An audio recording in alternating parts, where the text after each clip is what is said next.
Untuk mendukung tutorial komputer, kalian bisa mengklik subscribe. Halo, selamat datang di tutorial komputer. Tutorial kali ini mengenai bagaimana cara memutarkan kipas VGA yang tidak berputar dengan menggunakan MSI Afterburner. Di sini, pada bagian fan, kecepatan fan tidak jalan. Jika kalian melihat pada komputer kalian, kipas pada VGA tidak akan berputar.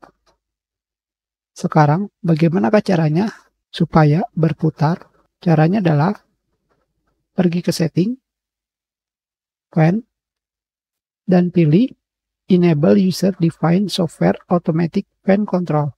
Selanjutnya, kalian pilih Apply. Seperti ini saja, maka fan akan berputar.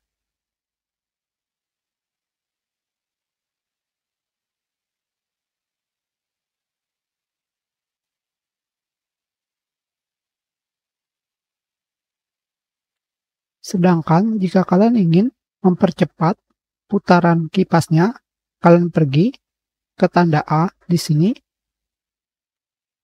maka kalian bisa mempercepat putaran fan-nya sesuai yang kalian inginkan.